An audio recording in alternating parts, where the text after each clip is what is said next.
Hello everyone, I hope आप सभी अच्छे से होंगे।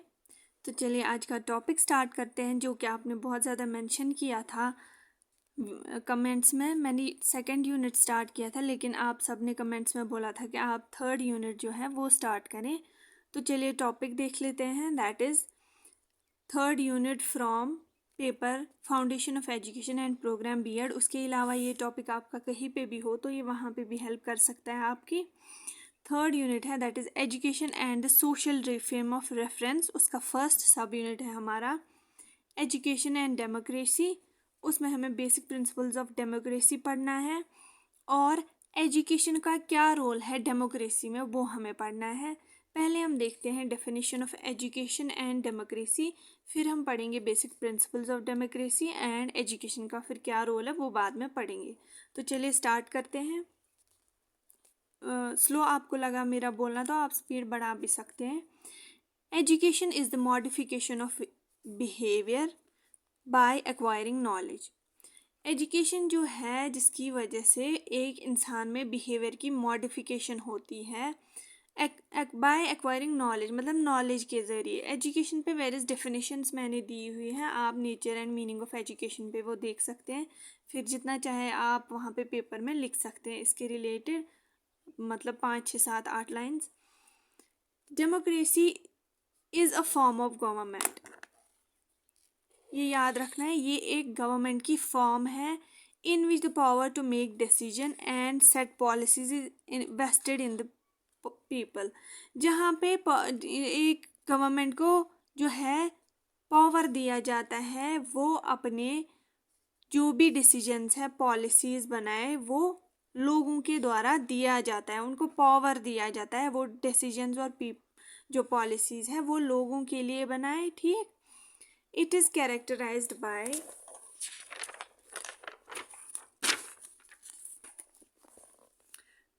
Free and fair election.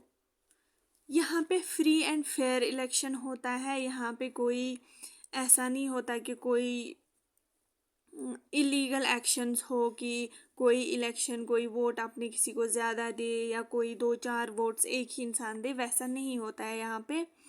When citizens have the right to vote and participate in political progress, यहाँ पे citizens को राइट टू वोट होता है, हर कोई वोट देता है यहाँ पे अपना अपने हिसाब से, जो भी इंडिविजुअल उनके लिए अच्छा होता है और जिनको लगता है कि वो हमारे लिए कुछ कल को अच्छा कर सकता है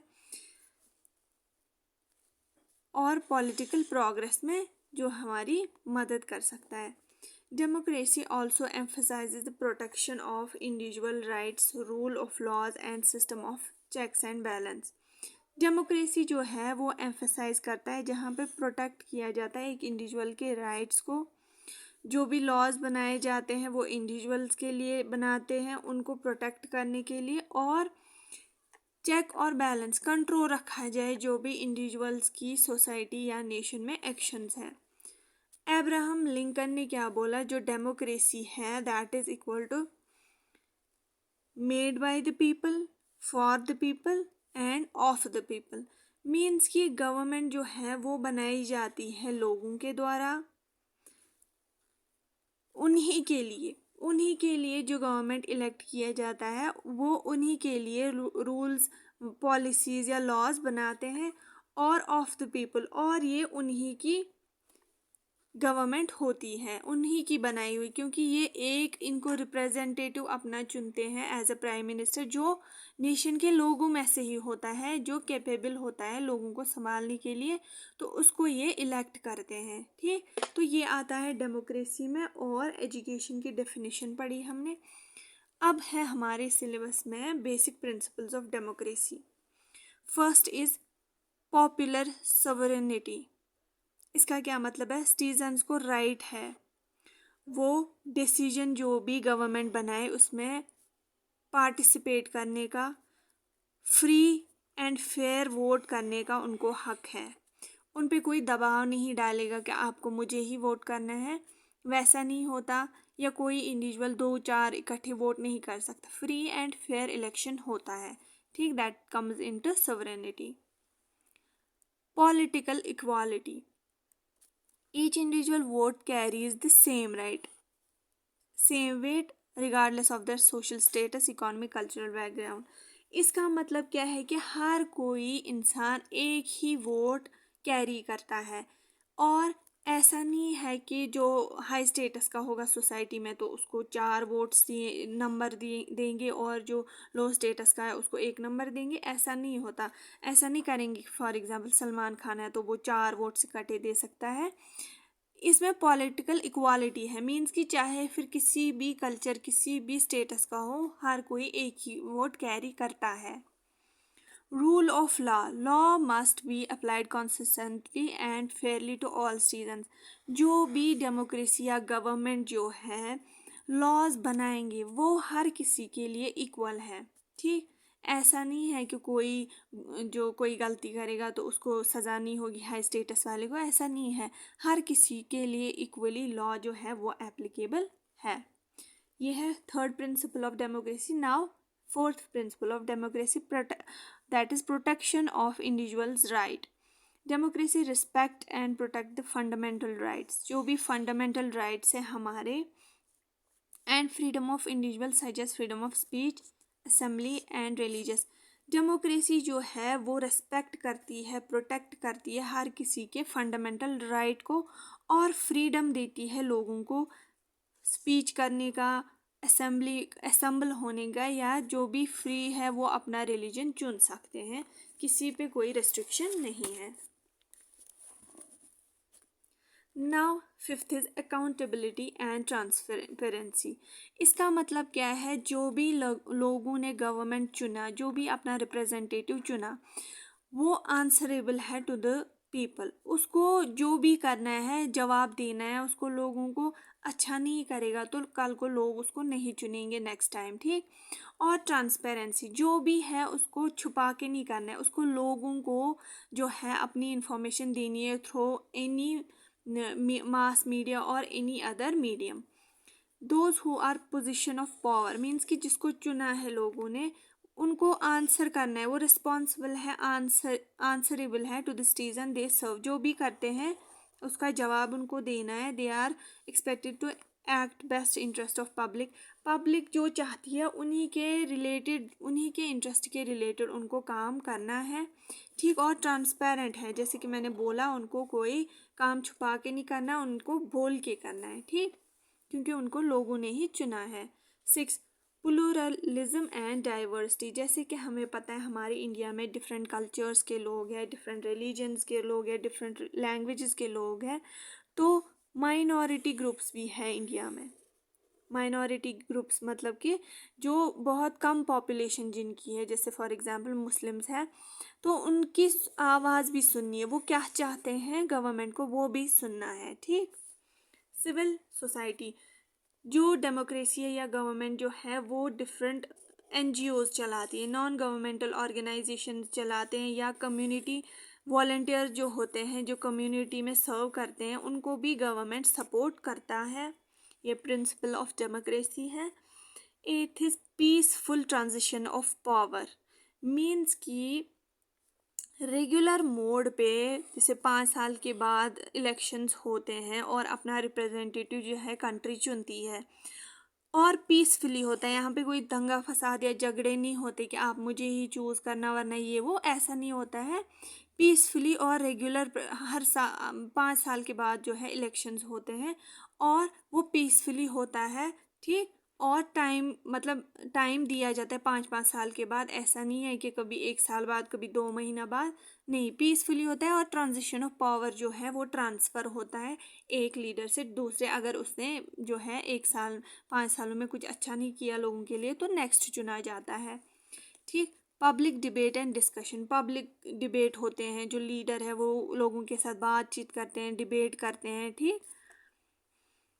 अब आता है, ये थे हमारे प्रिंसिपल्स ऑफ डेमोक्रेसी जो कि हमारे सिलेबस में हैं। अब आते हैं हम किस टॉपिक पे, the role of education in democratic state to shape and engage citizens.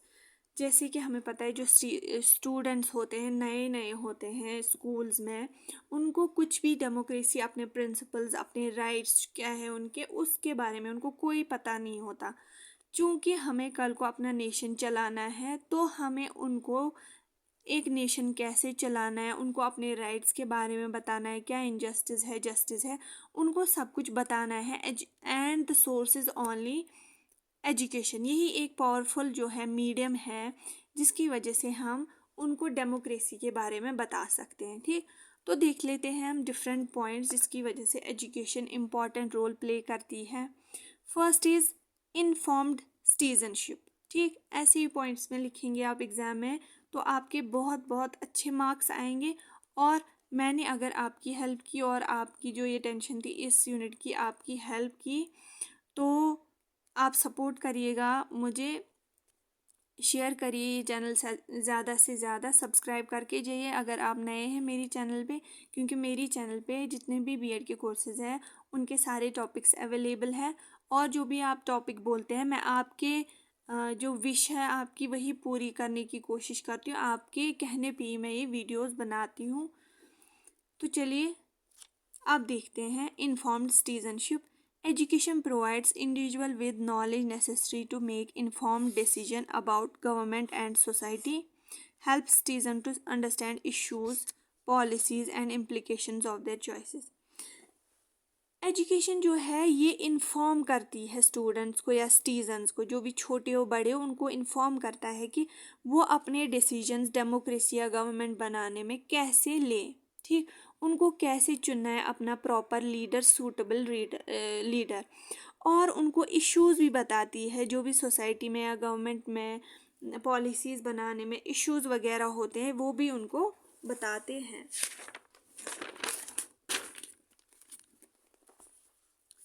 Civic participation.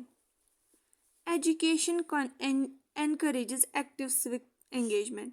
It instills a sense of responsibility, encourages voting, promotes participation in community and political activities. Means कि education जो है वो encourage करती है students को, एक responsibility उनमें जो है सेंस ऑफ रिस्पॉन्सिबिलिटी उनको जो है डेवलप करती है, उनको प्रमोट करती है या एनकरेज करती है वोटिंग के लिए। क्योंकि अगर कल को लोग वोट ही ना करें तो गवर्नमेंट किसको बनाएंगे। ठीक, जो कि रूल है लोग वोट करने चाहिए तो लीडर अपना चुनना चाहिए। तो एनकरेज करती है लोगों को कि आप वोट करें और उनको बताती है कि आप पार्टिसिपेट करें डिफरेंट पॉलिटिकल एक्टिविटीज़ में, आप अपने आप को एज ए लीडर रिप्रेजेंट करें ताकि कल को गवर्नमेंट जो है वो गवर्न करी जाए। Promoting values of democracy.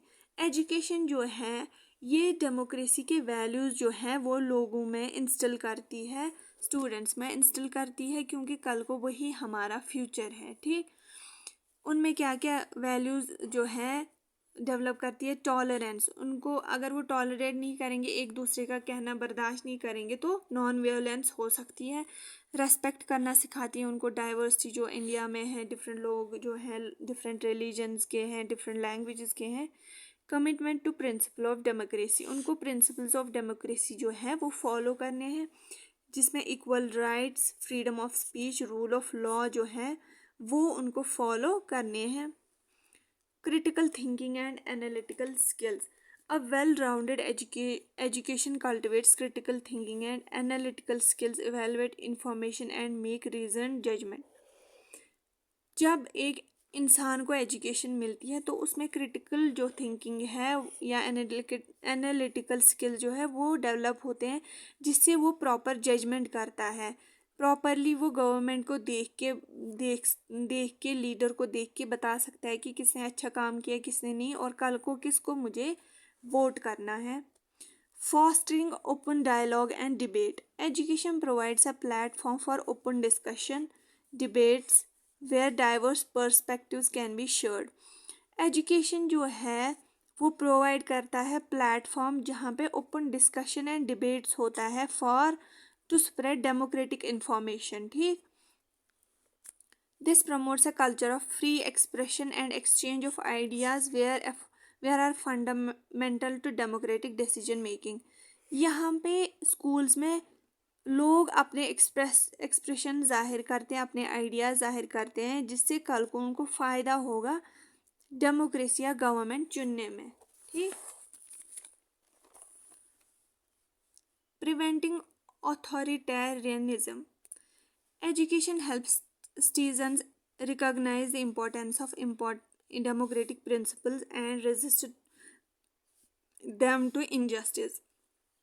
मतलब कि लोगों को बताता है कि आपको कोई रूल नहीं कर सकता, आपको आपकी अथॉरिटी लीडर आपकी नहीं ले सकता, क्योंकि आपने ही अपने लीडर को चुना है। तो अगर आपका लीडर आपसे आपके साथ कोई इनजस्टिस करेगा तो आपको हक है स्टैंड अप, मतलब स्टैंड होने का, और उस इनजस्टिस को रेजिस्ट करने का आपको बिल्कुल हक है। एम्पावरिंग मार्जिनलाइज्ड कम्युनिटी क्या है? जैसे LGBTQ है, वुमेन्स है, या रिलीजियस माइनॉरिटीज़ जो है, लो इनकम पीपल या डिसेबल्ड जो है, वो ससेप्टेबल होते हैं। जो भी उनके साथ कभी कोई इनजस्टिस होता है, सबसे ज़्यादा इफ़ेक्ट इन्हीं पे होता है।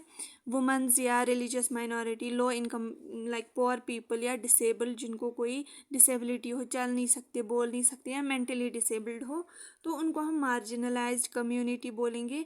एजुकेशन के थ्रू इनको भी नॉलेज या इंफॉर्मेशन दी जाती है कि आपका भी हक है अपनी आवाज़ उठाने का।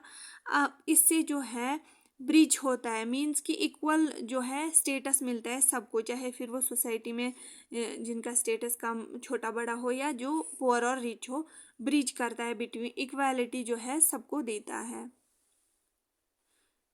इंश्योरिंग अकाउंटेबिलिटी एंड ट्रांसपेरेंसी, ये इंश्योर करता है कि गवर्नमेंट जो है, लीडर जो है, वो रिस्पॉन्सिबल या आंसरेबल हो टू पीपल। क्योंकि जब हम जो स्टूडेंट्स होंगे उनको हम बताएंगे कि जो आप गवर्नमेंट चूज़ करते हो, आपको गवर्नमेंट जो है वो रिस्पॉन्सिबल है आपको आंसर करने के लिए, वो रिस्पॉन्सिबल है कि वो आपको जवाब दे उनको क्या काम करना है और क्या नहीं किया उन्होंने।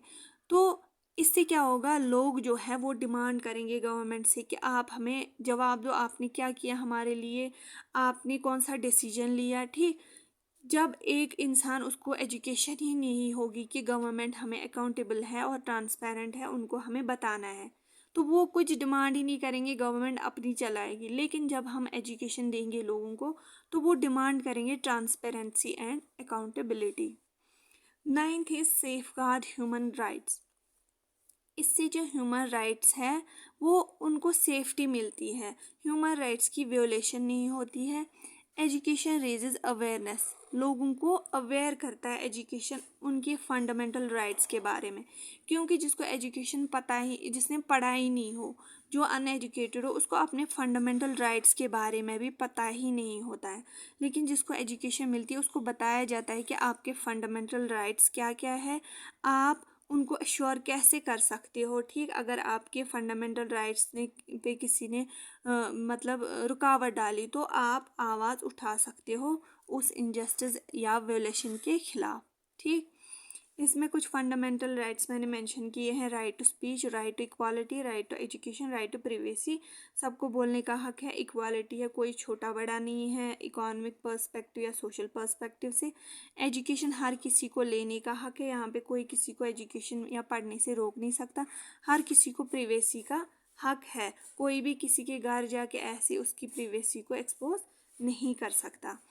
तो ये था आपका most demanded topic, that is education and democracy, जिसमें हमने बेसिक प्रिंसिपल्स और एजुकेशन फॉर डेमोक्रेसी पढ़ा। आपको हेल्प हुई और इन्फॉर्मेटिव लगा ये वीडियो तो लाइक करिएगा, शेयर करिएगा, सब्सक्राइब करके जाइएगा और कमेंट करिएगा कि आपको हेल्प हुई इस वीडियो से और आपको कितना मतलब ये वीडियो देख के अच्छा लगा। तो thank you so much for watching this video and thank you so much for supporting me and all the best for your exams.